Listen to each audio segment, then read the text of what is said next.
के मीडिया में इंटरव्यू दे रहा है, वो आपका बेटा है। व्हाट रबिश, वो हमारा बेटा कैसे हो सकता है? बकवास है ये अपोजिशन वालों की चाल है हमें बदनाम करने की। नमस्कार, मैं सीनियर इंस्पेक्टर रंजीत ठाकुर और क्राइम पेट्रोल दस्तक के इस भाग में आपका स्वागत करता हूं। आज मैं आपको एक ऐसा केस दिखाने जा रहा हूं जो अपने आप में यूनिक है, क्योंकि एक समय में इस केस ने पूरे हिंदुस्तान को हिलाकर रख दिया था। एक वरिष्ठ नेता के चरित्र को संदेह के घेरे में खड़ा कर दिया था। लीडिंग पार्टी के नेता यशवंत मिश्रा की कुर्सी और उनकी साख दोनों को हिलाकर रख दिया था। यशवंत मिश्रा को खुद के बारे में एक ऐसी खबर मिली जिसे वो मानने के लिए तैयार ही नहीं थे। सर, आपके बेटे अजिंक्य ने आपके ऊपर जो आरोप लगाया, क्या वो सच है? देखिए, इसके बारे में मुझे कुछ नहीं कहना है। चलो हटिए, चलो चलो सर, प्लीज। एक मिनट। लेकिन उनके ना मानने से कुछ नहीं हुआ, क्योंकि ये खबर पूरे देश में फैल चुकी थी। सारे अखबार, टीवी चैनल्स, यहाँ तक कि चाय की दुकानों और आम लोगों के ड्राइंग रूम में भी यही चर्चा का विषय था। यशवंत मिश्रा का इतना लंबा पॉलिटिकल करियर खतरे में पड़ गया था और इस खबर से पीछा छुड़ाने के लिए वो कुछ भी करने के लिए तैयार थे। पैसा देख और इस तमाशे को यही खत्म कर। तू क्या मेरा मुंह देख रही? समझा अपने बेटे को, नहीं तो सिर्फ इनका ही नहीं, आपका भी बेटा हूं मैं। तुझे पता है तू किसके साथ बात कर रहा है? पैसा दे रहा हूं, पैसा दे रहा हूं, ले ले, नहीं तो मुझे और भी तरीके आते हैं समझाने के। जानता हूं कि अपने बाप से बात कर रहा हूं जो मुझे अपनाना ही नहीं चाहता है, लेकिन एक बात का ध्यान रखिएगा कि मैं अपना हक लेकर रहूंगा, छोड़ूंगा नहीं। ये मामला इतना बढ़ गया था कि यशवंत मिश्रा चाहकर भी अपना तरीका इस्तेमाल नहीं कर सकते थे। फिर ये केस कोर्ट तक पहुंचा। कोर्ट ने यशवंत मिश्रा के डीएनए टेस्ट का ऑर्डर दिया और डीएनए टेस्ट में साबित हुआ कि अजिंक्य यशवंत मिश्रा का ही बेटा है और हार कर यशवंत मिश्रा को भी मानना ही पड़ा और उन्होंने अपने हथियार डाल दिए। हम आज आप सबके सामने ये स्वीकार करते हैं कि अजिंक्य हमारा ही बेटा है। हम रोहिणी से शादी करेंगे और इन दोनों को अपना नाम देंगे। अब से अजिंक्य यशवंत मिश्रा है। आओ बेटा। इसके बाद अजिंक्य यशवंत के साथ रहने लगा और उसने अपने पिता की पार्टी भी ज्वाइन कर ली। कुछ समय बाद बीमारी के कारण यशवंत मिश्रा का निधन हो गया और उसके कुछ सालों के बाद अजिंक्य का भी मर्डर हुआ और यहीं से हमारा केस और हमारी कहानी शुरू होती है।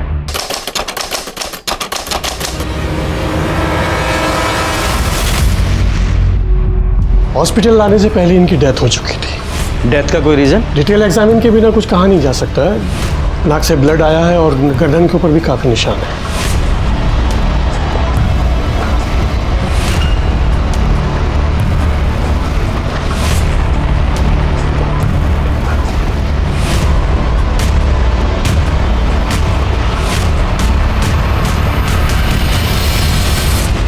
आप में से सबसे पहले बॉडी को किसने देखा?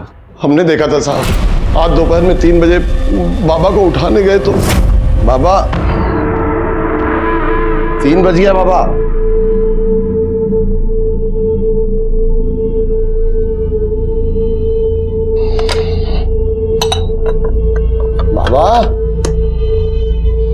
बाबा बाबा जगता बिटिया, क्या हुआ एकनाथ? बाबा उठ नहीं रहे हैं, चाय नहीं पी है, 3 बज गए। चलो आओ देखते हैं। देखिए अभी तक सो रहा है। अजिंक्य उठो, अजिंक्य, अजिंक्य।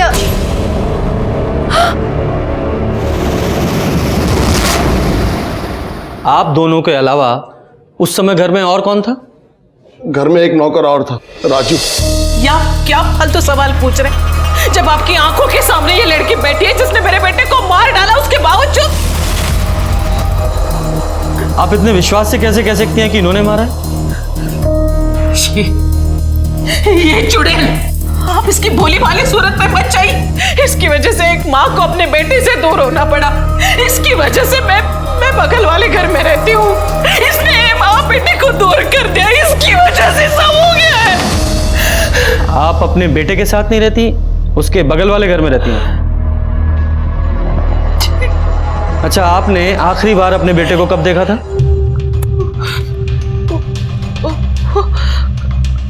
कल। आज सुबह भी मैं घर गई थी। मैं चाह रही थी कि मैं उसे अपने साथ हॉस्पिटल लेके चलूं। हॉस्पिटल? क्यों? डायबिटीज के कारण मेरे पाँव में स्वेलिंग था। मैं चाह रही थी कि मैं अपने बेटे के साथ हॉस्पिटल जाऊं।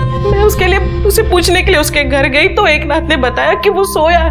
फिर मैं खुद अकेली आ गई हॉस्पिटल। जब आप अपने बेटे के घर गई थी तो आपकी बहू प्राजक्ता भी वहीं थी?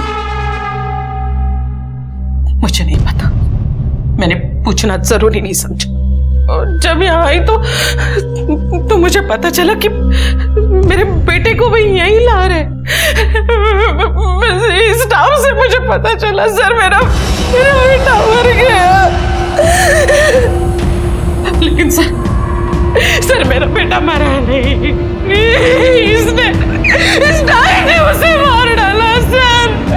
ये चुड़ैल मारा। आप शांत हो जाइए प्लीज। सिस्टर को लेके रिलैक्स।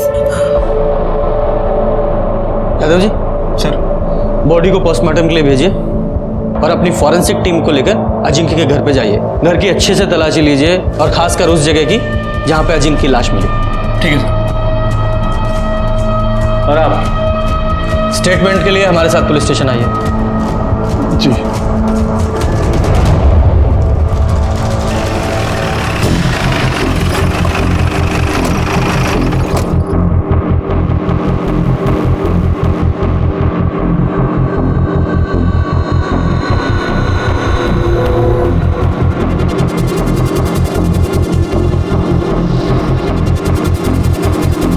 ये ब्लड सैंपल कलेक्ट कर लो और ये चादर को भी फॉरेंसिक के लिए भेज दो।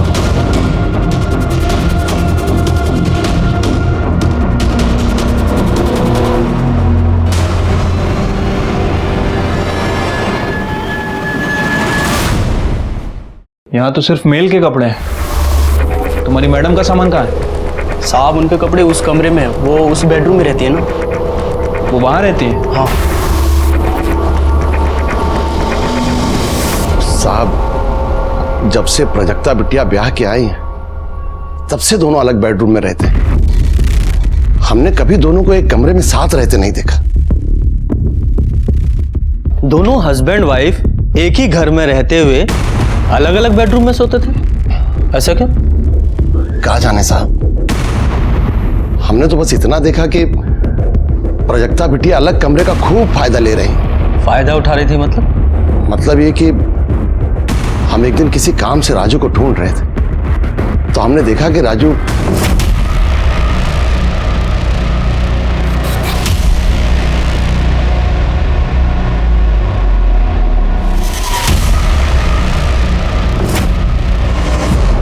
साहब, हम तो रसोई है, खाना बनाना और परोसना हमारा काम है। ज़्यादातर हम किचन में ही रहते हैं। अब घर में क्या होता है क्या चलता है हमको नहीं पता साहब। जो दिखाई भी देता है और सुनाई भी पड़ता है।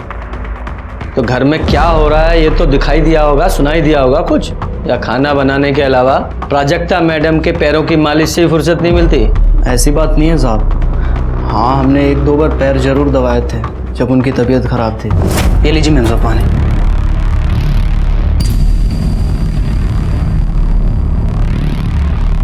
आज मेरे पैर बहुत दुख रहे हैं राजू।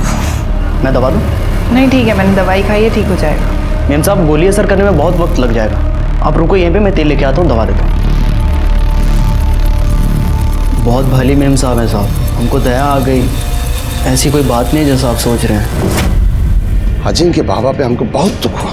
कितना मेहनत की अपने बाप से नाम के लिए, और जब से ये औरत आई है उनका पूरा जीवन बर्बाद। तुम्हारे कहने का मतलब ये है कि मालकिन का अपने नौकर से अफेयर था? हाँ तो, और ये तो एक बात है साहब, और उनका इरादा सुनेंगे तो आपका सर घूम जाएगा। नेता बनना चाहते हैं, जब से आई थी घर में धूम मचा के रखा था। बड़ी मालकिन से तो ऐसे बात करती थी, उन पे ऐसे गुर्राती थी जैसे कोई नौकर को हड़का रही। You know what? मैं आपसे ज्यादा पढ़ी लिखी हूँ तो आप मुझे तो मत सिखाइए कि क्या सही है क्या गलत। समझा ना आपको? Stay away. बड़ी मालकिन अपना इज्जत बचाने के लिए साथ वाले छोटे घर में रहने चली गई। बाबा पहले से ही शराब पीते थे। बड़ी मालकिन के चले जाने के बाद दिन रात शराब पीने लगे। दोनों में खूब झगड़ा होने लगा। पूरा घर कुरुक्षेत्र बन गया। बाबा इस बात के लिए इतना टेंशन लिए कि 2 बार तो उनका बाईपास सर्जरी हो गई और डॉक्टर ने तो दारू पीने के लिए सख्त मना किया था, बाबा किसी की नहीं सुनते थे। आपने अजिंक्य को आखिरी बार जिंदा कब देखा था? कल शाम को जब लखनऊ कैंट से लौटे थे। लखनऊ कैंट क्यों गए थे? उनके क्षेत्र में पार्टी मीटिंग थी, इसीलिए गए थे। बड़ी मालकिन भी उनके साथ थी और तब भी प्रजक्ता बिटिया का और बाबा का फोन पे खूब झगड़ा हुआ था। झगड़ा किस बात पे हुआ था? ये तो हमको नहीं पता साहब, क्योंकि कमरा तो बंद था। बिटिया चिल्ला चिल्ला के उनसे बात कर रही थी तो बाबा का नाम ले रही थी, इसलिए हम इतना ही समझ पाए।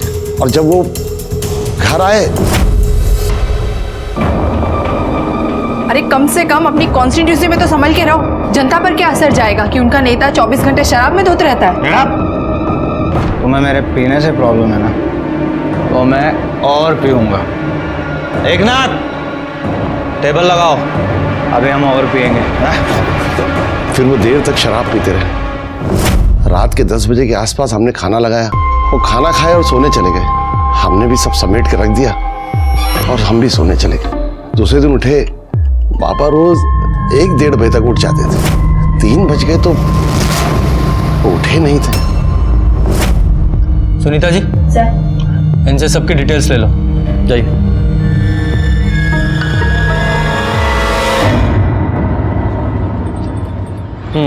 Thank you. लो Yadav ji. Thank you sir.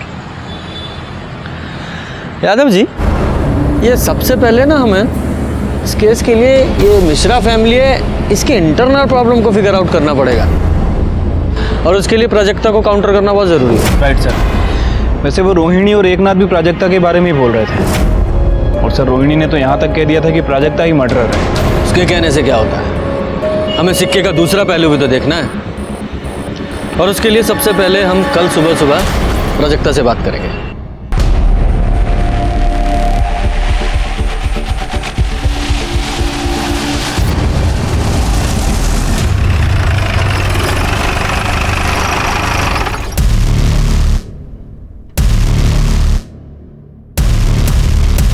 वैसे तो आपकी और अजिंक्य की पूरी शादी मीडिया ने कवर की थी, पर हमें उससे पहले से जानना है कि आप अजिंक्य से कब और कैसे मिले।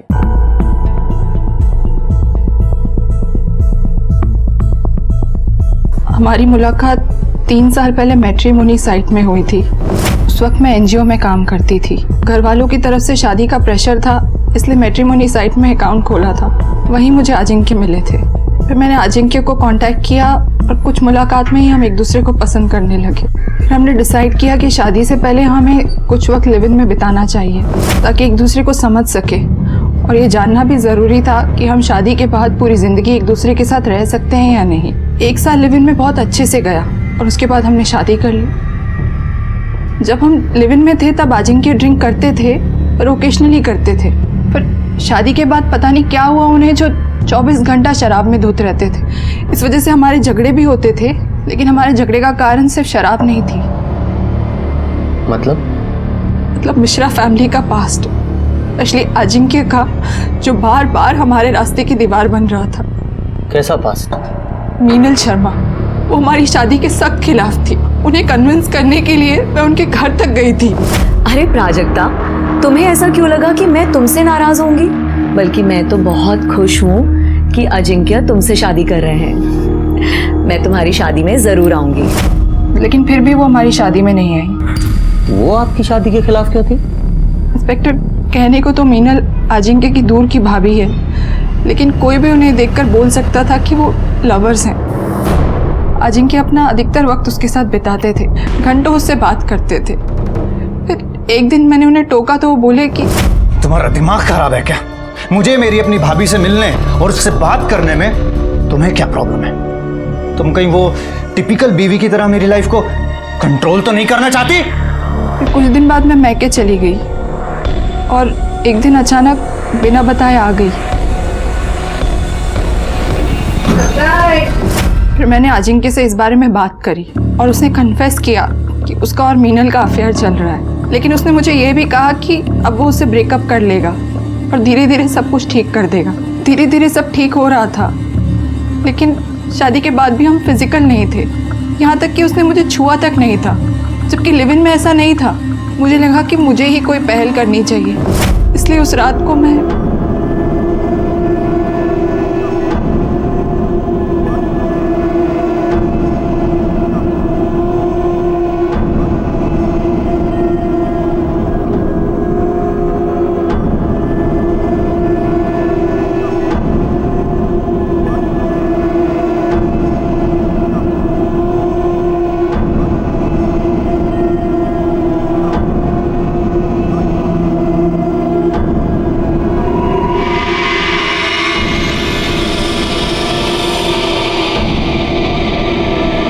अजिंक्य ने कभी मेरे पास आने का इनिशिएटिव नहीं लिया। यहाँ तक कि हमारे बीच में ऐसा कुछ नहीं था जो एक पति पत्नी के बीच में होना चाहिए। अच्छा, क्या आपके और अजिंक्य के बेडरूम मीनल की वजह से अलग अलग थे? नहीं, जब हम लिव इन में थे तब भी अलग अलग कमरों में रहते थे, इसलिए हमने डिसाइड कर रखा था कि शादी के बाद भी हम एक दूसरे को प्राइवेसी देंगे और अलग अलग कमरों में ही रहेंगे। आपसे बात होने के बाद अजिंक्य ने मीनल से ब्रेकअप कर लिया था? नहीं, झूठ बोल रहे थे वो मुझसे। हमेशा मुझे बेवकूफ बनाते रहे। ये तो मुझे कल पता चला जब वो लखनऊ कैंट से वापस आ रहे थे, क्योंकि मैंने उन्हें वीडियो कॉल किया था ये पूछने के लिए कि डिनर में क्या खाएंगे। तुम जो खिलाओगी वो खा लेंगे। क्या बात है, आज तो तुम्हारा मूड बहुत अच्छा लग रहा है। क्यों, होना नहीं चाहिए क्या? होना चाहिए। अरे आराम से चलाओ ना। ओह, तो अब समझ में आया कि तुम्हारे अच्छे मूड का रीजन क्या था। तुम्हारी पूजनीय भाभी जी जो तुम्हारे साथ है। हाँ तो तुम्हें शर्म नहीं आती मुझे इस तरह से जवाब देते हुए? मुझे तुमसे कैसे बात करनी है ये बात मुझे मत सिखाओ, समझी तुम? फोन पर मीनल की वजह से हमारा बहुत झगड़ा हुआ। मैंने तो ये भी सुना था कि मीनल का जो 6 साल का बच्चा है नीलेश, वो भी अजिंक्य की औलाद है।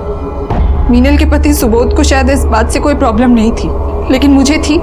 इसलिए उस रात जब अजिंक्य शराब के नशे में धुत आए और शराब पीने बैठे, तब मैंने उनसे बात करी। तुमने जिस चीज के लिए अपने पिताजी से लड़ाई करी, आज खुद भी वही कर रहे हो। क्या सीखा उनसे कि शादी के अलावा नाजायज बच्चे कैसे पैदा करते हैं? क्या बकवास कर रही है? तुझे मेरी नहीं दूसरों की बात पर भरोसा है? मतलब नीलेश तुम्हारा बेटा नहीं है? हाँ, वो मेरी औलाद है, और वो शादी के बाद नहीं, शादी से पहले की है। तुझे सच सुनने का बहुत शौक है ना, तो और सुन। मैं शादी के बाद एक नहीं, हजारों औरतों के साथ सोया और आगे भी सोऊंगा, समझी? मतलब जब आपको ये पता चला कि अजिंक्य अभी तक आपको धोखा दे रहा है, तो आपने गुस्से में आकर उसका मर्डर कर दिया? क्या सर, आप ऐसा सोच भी कैसे सकते हैं? मैं अपने पति का मर्डर करूंगी?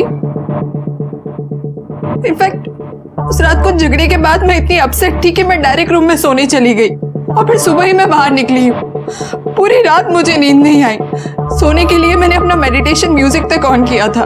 पूरी रात सोचती रही कि अजिंक्य ने मेरी जिंदगी बर्बाद कर दी। ना उन्होंने मुझे एक्सेप्ट किया था, ना उनकी फैमिली ने, सिर्फ बड़े भाई साहब को छोड़कर। ये बड़े भाई साहब कौन? आदित्य मिश्रा, मेरे फादर इन लॉ की पहली वाइफ के बेटे। यादव जी, ये आदित्य मिश्रा की डिटेल्स ले लो।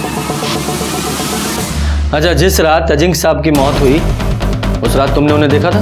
नहीं साहब, उनका खाना हम नहीं, हमेशा एकनाथ जी परोसते हैं। एकनाथ जी ने बोला कि वो देख लेंगे, हम जा सकते हैं। इसलिए किचन समेट के हम सर्वेंट क्वार्टर की तरफ सोने के लिए जा रहे थे, तभी गांव से जोरू का फ़ोन आया। कमरे में सिग्नल नहीं आता सर, तो इसलिए बंगले के बाहर बात करने के लिए चले गए, तो वहीं आदित्य साहब को आते हुए मैंने देखा था।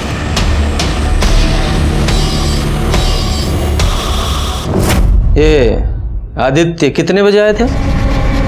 11 बजे के आसपास आया हूँ मैं सर। और वापस कितने बजे गए? वही आधे घंटे के बाद 11:30 बजे के आसपास। यकीन से कह सकते हो कि वो हड़बड़ी में निकले थे, मतलब जल्दबाजी में थे? हाँ साहब, वो एकदम हड़बड़ी में थे और तेजी से निकल गए। अच्छा, उस रात वो अजिंक्य से मिले थे? कुछ झगड़ा वगैरह हुआ था आपस में दोनों का?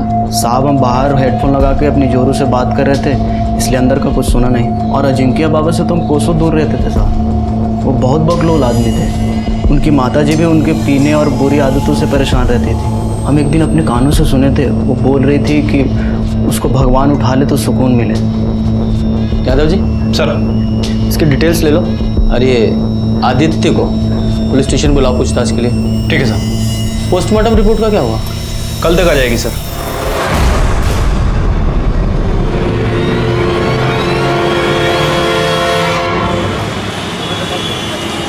रिपोर्ट के हिसाब से अजिंक्य की मौत 6 तारीख को 11 से 12 के बीच में हुई है। हाँ सर, और बॉडी को सबसे पहले एकनाथ ने देखा था दोपहर 3 बजे के आसपास। ऑलमोस्ट 15 घंटे बाद। ब्लड में अल्कोहल की भारी मात्रा भी है, गले पे खरोंच के निशान भी। सर हो सकता है कि पहले उसका गला दबाकर उसे मारने की कोशिश की गई हो, दोनों के बीच स्ट्रगल हुआ हो और इसी वजह से किलर के नाखूनों में विक्टिम की स्किन फंस गई हो। हाँ, लेकिन इस बिना पे किलर को ढूंढना बहुत मुश्किल है। ऑलमोस्ट 2 दिन हो गए हैं। खैर, इस पीएम रिपोर्ट से एक बात तो साफ है कि ये मौत एक्सीडेंटल नहीं है, इसका मर्डर ही हुआ है। उस बाल का क्या हुआ जो अजिंक्य के बेड पे मिला था? सर फॉरेंसिक टीम के मुताबिक वो बाल अजिंक्य का ही है। अब तक की इन्वेस्टिगेशन के हिसाब से परिवार के सभी लोगों के पास अजिंक्य के मर्डर का मोटिव तो था, इसलिए सब पे नजर रखनी पड़ेगी। एक काम करो, पूरी फैमिली के सीडीआर रिपोर्ट निकालो और नौकरों की भी। ठीक है सर। सर, आदित्य मिश्रा 6 तारीख से लापता है और उसका फोन भी नॉट रीचेबल है। ये राजू ने बयान दिया था कि आदित्य मिश्रा अजिंक्य के घर में रात को 11 बजे घुसा था और 11:30 बजे बाहर निकल गया था, और अजिंक्य का मर्डर भी 11 से 12 के बीच में हुआ है। कहीं ये आदित्य मिश्रा ही तो उसका मर्डर करके नहीं निकल गया? गायब भी है। सुनीता जी, इस आदित्य मिश्रा के कॉल रिकॉर्ड्स और लोकेशन निकलवाओ। सर।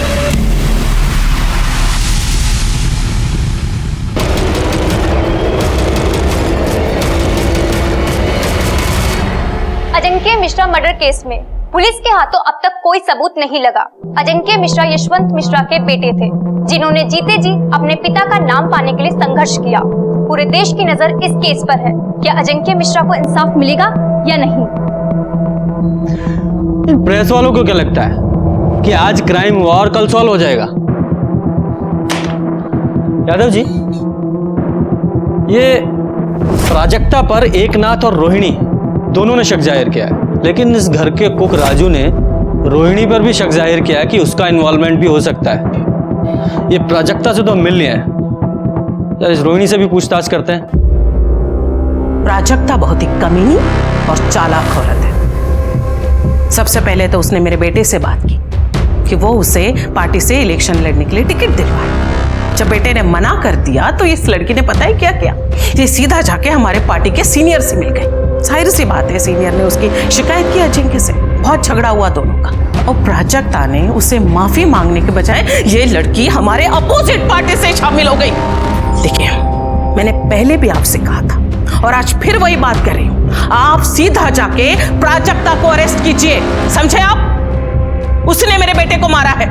उसने मारा है या आपने? क्या बकवास कर रहे हैं आप? अरे बेटा था वो मेरा। हाँ, वही बेटा जिसकी शराबखोरी, अलग अलग औरतों के साथ नाजायज संबंधों, पार्टी में उसकी इमेज खराब और टिकट ना मिल पाने के कारण आप परेशान थी, उसी बेटे की बात कर रहा हूँ। हाँ थी, मैं परेशान थी, पर इसका मतलब ये नहीं कि मैं अपने ही बेटे का मर्डर कर दूं। 6 तारीख की शाम से रात तक आप कहाँ थी? 6 को मैं अपने बेटे के साथ लखनऊ कैंट से वापस आ रही थी। हमारे पार्टी की एक मीटिंग थी। रास्ते में मेरे बेटे को प्राजक्ता का फोन आया। पता नहीं क्या बात थी, लेकिन उन दोनों में बहुत झगड़ा हुआ। बहुत गुस्से में था अजिंक्य तब। फिर उसने मुझे घर ड्रॉप कर दिया और वो चला गया। प्राजक्ता ने इसलिए झगड़ा किया क्योंकि मीनल आप लोगों के साथ थी। हाँ तो फर्क क्या पड़ता है उससे? ये प्राजक्ता है ना, उसे पहले से पता था कि अजिंक्य अपने भाभी को बहुत मानता है, उनको आदर देता है, सम्मान देता है। अब अगर किसी की दिमाग में गन घुसी हो ना, तो उसे कोई कुछ नहीं कर सकता। लेकिन प्राजक्ता का कहना तो यह है कि उसने अजिंक्य और मीनल को एक साथ बेड पर देखा था, और अजिंक्य ने एडमिट भी किया है कि नीलेश उसका और मीनल का बेटा है। छी छी छी छी छी छी छी, मरे हुए इंसान के बारे में इतना गंदा कैसे कोई बोल सकता है भला?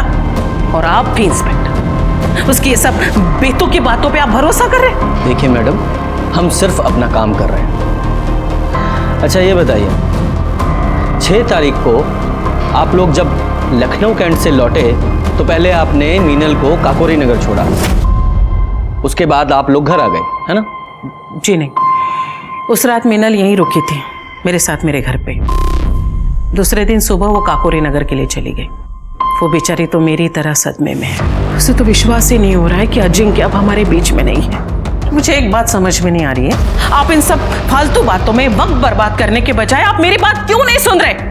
आप जाकर प्राजक्ता को अरेस्ट क्यों नहीं कर रहे हैं? हमें आपकी बातों को फॉलो नहीं करना है, लॉ को फॉलो करना है। और जरूरत पड़ी तो दोबारा आपसे मुलाकात होगी।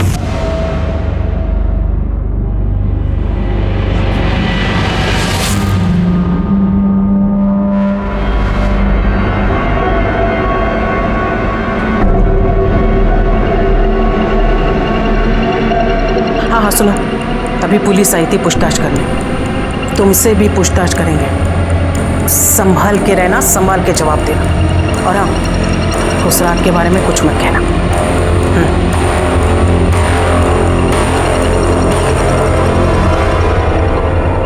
यादव जी सर, ये रोहिणी बार बार प्राजक्ता को ब्लेम कर रही है, इसका कोई तो रीजन होगा।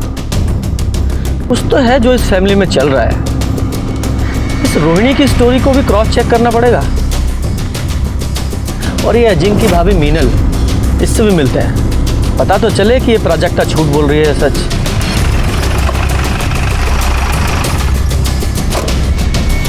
प्राजक्ता इतनी कमीनी है कि उसे अच्छी तरीके से मालूम था कि अजिंक्य मेरे भाई जैसा था, फिर भी उसने मुझे और अजिंक्य को बदनाम करने में कोई भी कसर नहीं छोड़ी। और उसका साथ दिया उस आदित्य ने, क्योंकि उसे अचानक से आया ये नया भाई बर्दाश्त नहीं हो रहा था ना, जो उसकी प्रॉपर्टी में आधे का हिस्सेदार बन गया था। नीलेश अजिंक्य का बेटा है, ये अफवाह भी उसी ने फैलाई थी। इससे मेरी शादी तो टूटने के कगार पर थी ही, अजिंक्य के घर की शांति भी चली गई।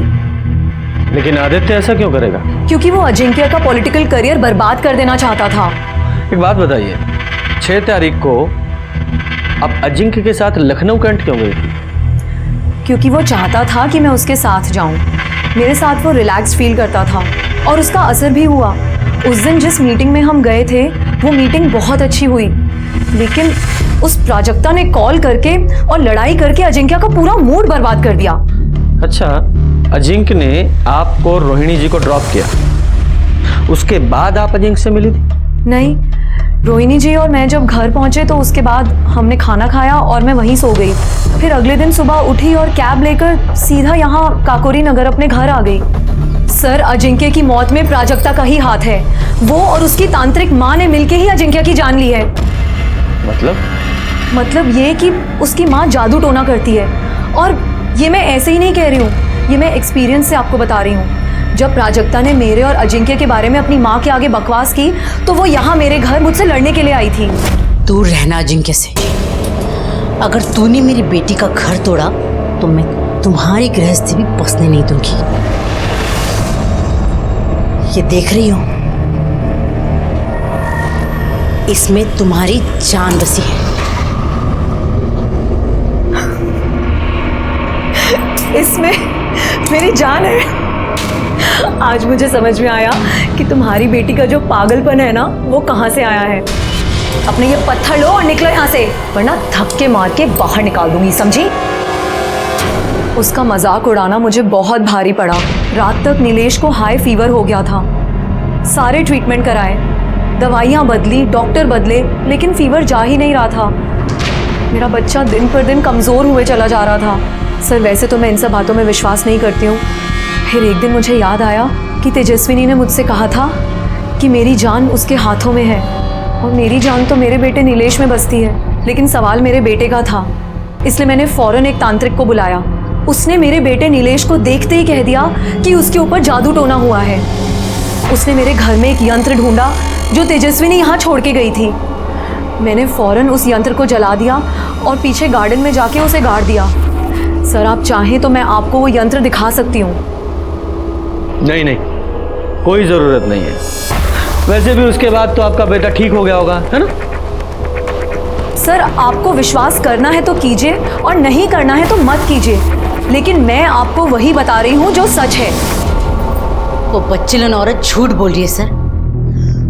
पति तो उसका सिर्फ नाम का है, सारे सुख तो उसे अजिंक्य ही दे रहा है, बिस्तर से लेकर औलाद तक। सच बोलेगी तो फंस जाएगी, इसीलिए झूठ बोल रही है। प्राजक्ता ने भी मुझे बताया था कि उसने खुद उन दोनों को हम बिस्तर होते हुए देखा है, और अजिंक्य ने यह भी मान लिया था कि नीलेश उसी का बेटा है।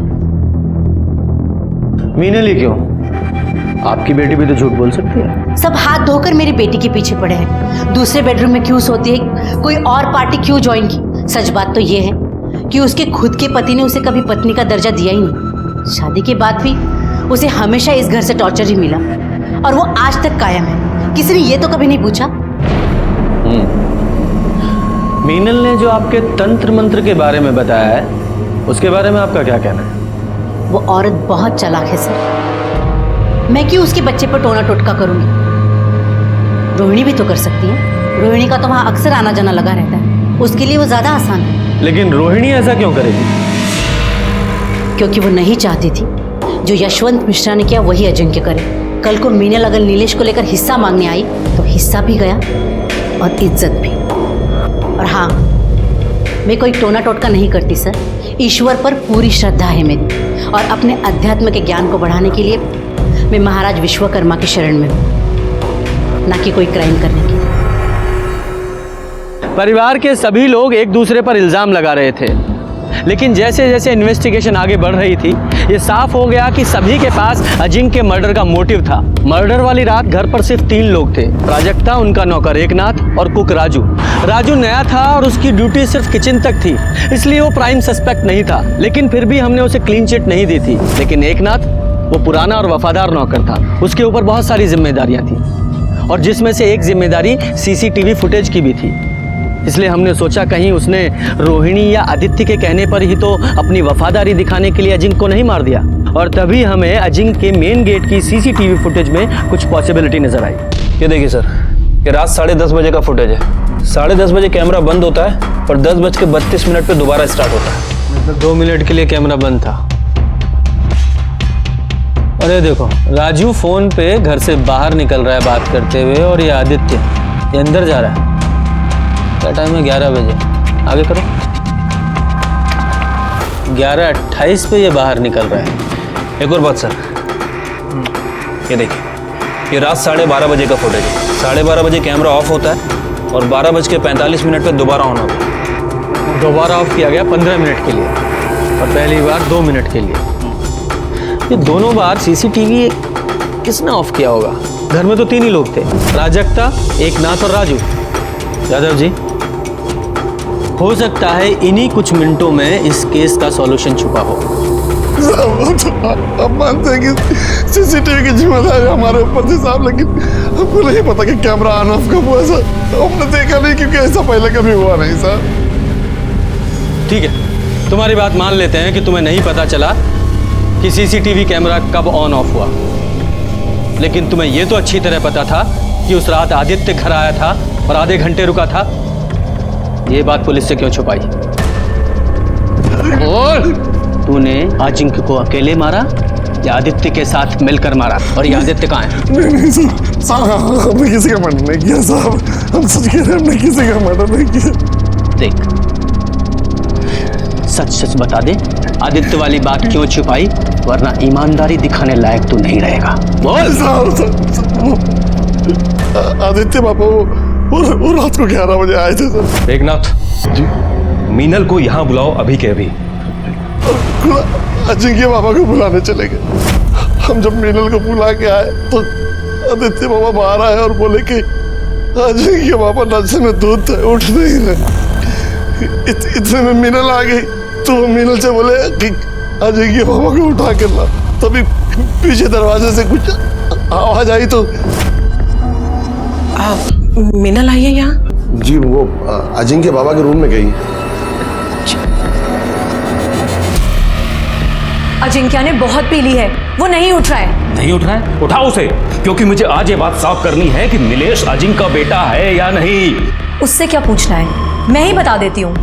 नीलेश अजिंक्य का ही बेटा है और इस प्रॉपर्टी में बराबर का हकदार भी है, और मेरे बेटे को उसका हक लेने से कोई भी नहीं रोक सकता, तुम भी नहीं, समझे?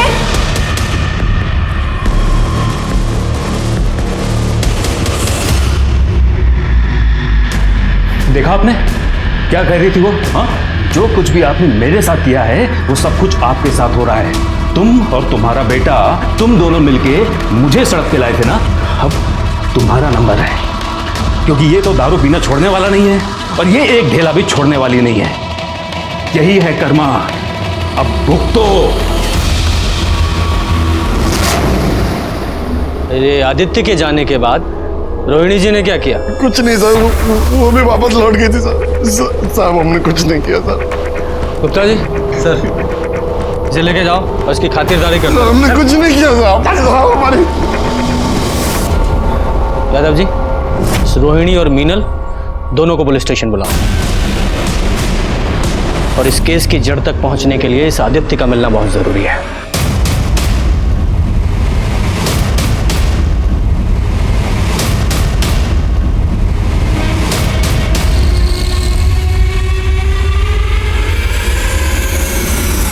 ये सच है कि मेरे बेटे नीलेश का असली फादर अजिंक्य ही है।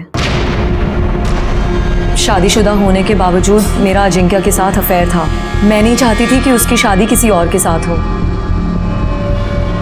अजिंक्य के खाना खाने और सोने जाने वाली स्टोरी के अलावा 6 तारीख की रात को और क्या हुआ था? देखिए, एकनाथ मुझे बुलाने के लिए आया। उसने बताया कि आदित्य आया हुआ है और किसी इम्पोर्टेंट मैटर पे उसको बात करके आज ही उसे ख़त्म करना है। तो मैं पीछे के रास्ते से अजिंक्य के घर गई। आदित्य ने मुझे अजिंक्य को उठाने के लिए कहा। इतनी रात को मुझे यहाँ क्यों बुलाया है? मुझे तुमसे कुछ बात करनी है। मुझे तुमसे कोई बात नहीं करनी है। बाद में पछताने से अच्छा है कि अभी सब कुछ क्लियर हो जाए। जाओ, जाके अजिंक्य को उठाओ। ठीक है। मैं अजिंक्य के रूम की तरफ जा रही थी तो प्राजक्ता के कमरे से मोटिवेशनल म्यूजिक की आवाज़ आ रही थी। मुझे लगा कि वो सो गई। अजिंक्य ने मुझे उसकी इस आदत के बारे में बताया था। मैं अजिंक्य के रूम में गई और उसे उठाने लगी। अजिंक्य, अजिंक्य उठो। मैं डर गई थी। मैंने आदित्य को आकर कुछ भी नहीं बताया। अजिंक्य ने बहुत पी ली है, वो नहीं उठ रहा है। क्योंकि वो इसका इल्जाम मेरे ऊपर ही लगा देता और मुझे ही फंसा देता। आप अजिंक्य के रूम में एग्जैक्ट कितने बजे गई? 11:15 बजा होगा शायद। 11:15। फिर? मैंने आदित्य और मिनल की सारी बातें सुनी। मिनल अचानक गुस्सा होकर वहां से चली गई। तभी आदित्य की नजर मुझ पे पड़ी। उसने आकर मुझे चेतावनी दी कि कैसे प्राजक्ता और मिनल दोनों मेरी जायदाद हड़पना चाहती है। फिर आपने क्या किया? कुछ नहीं। फिर मैंने रोहिणी जी को वहां आते देखा लेकिन अनदेखा कर दिया और वहां से जाने का नाटक किया। आदित्य ने रोहिणी जी से क्या कहा मैंने ये भी सुना। आदित्य उसके बाद वहां से चला गया। रोहिणी जी एकनाथ के पास गई और बोली, एकनाथ, देखो तुम हमारे सबसे पुराने, सबसे वफादार, इसलिए मैं अपने दिल की बात सिर्फ तुम्हें बता सकती हूँ। देखो, हम ना पहले ही अजिंक्य की वजह से हमारे परिवार पे बहुत सारी मुसीबतें आई हैं। मेरे घर को बर्बाद होने से बचा लो। तुम अजिंक्य को मार डालो, खत्म कर दो उसे।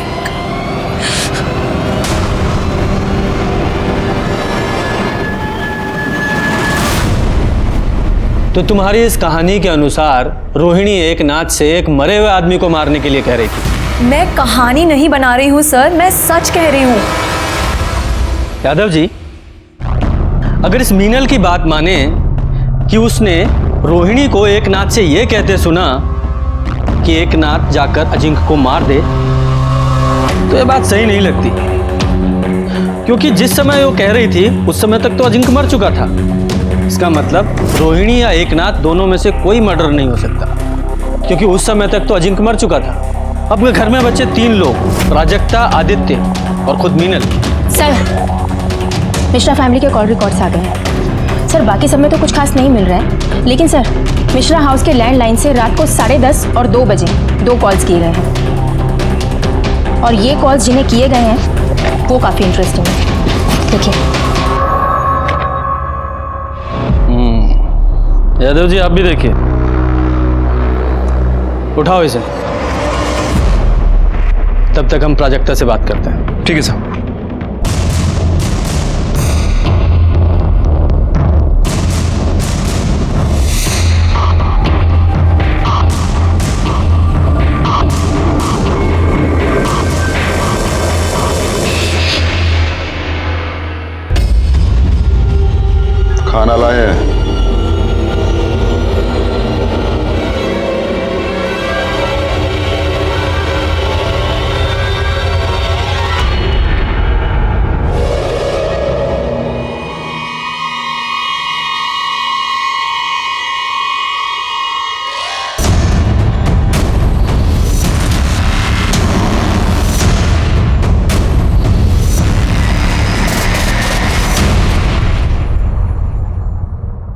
रजक्ता की माँ तेजस्विनी ने मुझे फ़ोन किया था कि अजिंक्य ने कन्फेस किया है कि नीलेश उसका बेटा है, और मुझे पता था कि मीनल रोहिणी के घर में रुकी हुई है।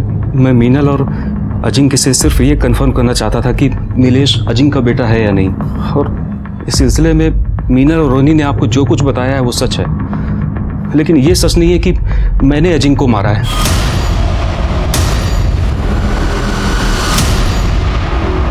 रात को 11:05 पर जब तुम अजिंक्य के रूम में गए तो वहां क्या देखा?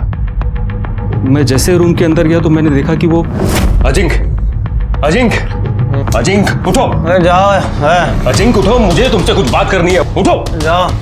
अजिंक्य। उस रात मैं अजिंक्य के घर से अपने घर लौटा तो मैंने देखा कि मैं अपना अस्थमा का पंप अजिंक्य के घर में ही भूल गया हूँ। तो मैं इसे लेने के लिए रात को करीब 12:30 बजे उसके घर गया। तब मैंने सोचा कि मैं पीछे के दरवाजे से एक नाथ से मंगा लूँगा, लेकिन जब मैं वहाँ पहुँचा तो मैंने देखा कि घर का दरवाज़ा खुला हुआ था और प्रजक्ता अपनी माँ के साथ बाहर आई। तभी अचानक पीछे से किसी ने मेरे सर पे वार किया और मैं बेहोश होकर गिर पड़ा।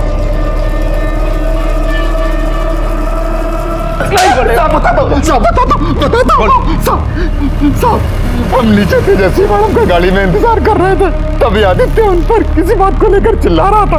हमें लगा साहब कि वो उनको नुकसान न पहुंचा दे, इसलिए हम पीछे से गए और इन पर हमला कर दिया साहब। उनको वहीं बंधक बना के रखा साहब। हमने ये अपनी मर्जी से नहीं किया साहब। किसकी मर्जी से किया?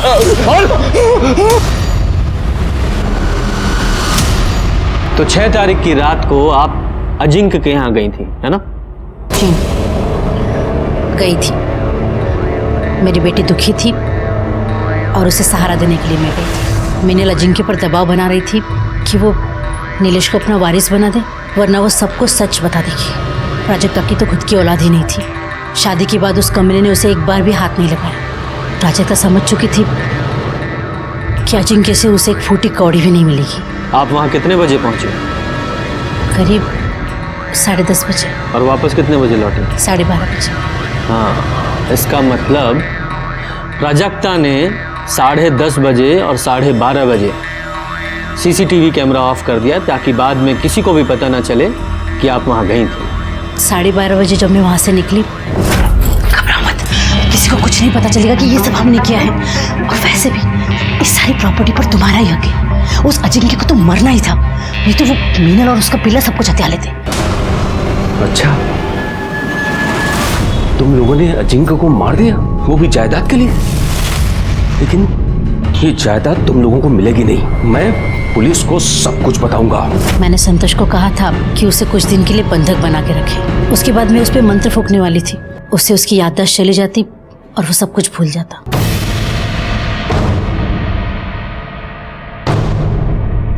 मैं बताता हूं 6 तारीख की रात को एग्जैक्टली क्या हुआ था। अजिंक्य के खाना खाने और सो जाने के बाद तुम अपने रूम में गई। वहां से रोते रोते अपनी मम्मी को फोन किया, उन्हें अपनी दुख भरी कहानी सुनाई। उन्होंने आपको सलाह दी अजिंक्य को मार दो और उसमें वो तुम्हारी हेल्प करेगी। फिर अपने प्लान के मुताबिक तुम्हारी मम्मी ने आदित्य को फोन किया, उसे भड़काया और उसे अजिंक्य के घर आने को कहा। और उसमें अपना फोन वो अपने घर पे ही छोड़ दिया ताकि हम लोकेशन ट्रेस ही ना कर पाए। आपकी लैंडलाइन के कॉल रिकॉर्ड्स के मुताबिक रात को आपकी मदर के ड्राइवर संतोष को कॉल किया गया था। 10:30 बजे जब वो तुम्हारे घर पहुंची तो तुमने वहां सीसीटीवी ऑफ कर दिया ताकि बाद में भी किसी को पता ना चले। उसके बाद तुम माँ बेटी तुम्हारे रूम में चले गए। उसके बाद आदित्य वहां पहुंचा, तुमने देखा उसने वहां झगड़ा किया। तुम लोगों ने सोचा कि इस झगड़े का फायदा उठाया जाए।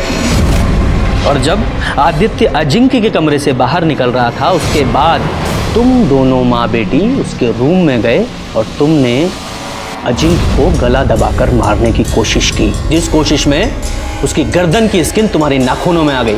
तो फिर भी नहीं मरा तो तुमने तकिए से उसका दम घोट दिया। वो बेचारा विरोध भी नहीं कर पाया क्योंकि वो शराब के नशे में धुत था।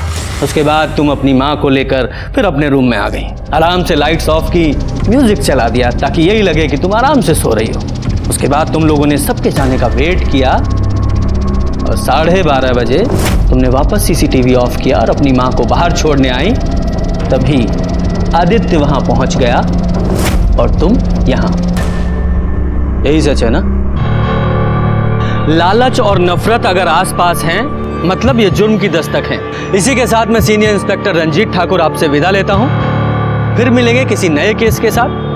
तब तक देखते रहिए क्राइम पेट्रोल दस्तक, क्योंकि मकसद बताना नहीं, बचाना है। जय हिंद।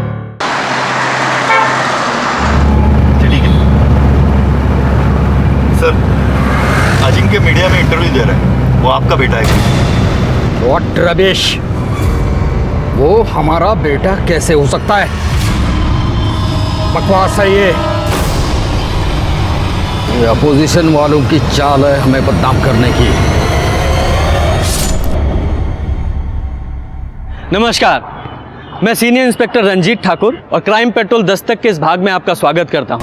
आज मैं आपको एक ऐसा केस दिखाने जा रहा हूं जो अपने आप में यूनिक है, क्योंकि एक समय में इस केस ने पूरे हिंदुस्तान को हिलाकर रख दिया था। एक वरिष्ठ नेता के चरित्र को संदेह के घेरे में खड़ा कर दिया था। लीडिंग पार्टी के नेता यशवंत मिश्रा की कुर्सी और उनकी साख दोनों को हिलाकर रख दिया था। यशवंत मिश्रा को खुद के बारे में एक ऐसी खबर मिली जिसे वो मानने के लिए तैयार ही नहीं थे। सर, आपके बेटे अजिंक्य ने आपके ऊपर जो आरोप लगाया, क्या वो सच है? देखिए, इसके बारे में मुझे कुछ नहीं कहना है। चलो हटिए, चलो चलो सर, एक मिनट। लेकिन उनके ना मानने से कुछ नहीं हुआ, क्योंकि ये खबर पूरे देश में फैल चुकी थी। सारे अखबार, टीवी चैनल्स, यहाँ तक कि चाय की दुकानों और आम लोगों के ड्राइंग रूम में भी यही चर्चा का विषय था।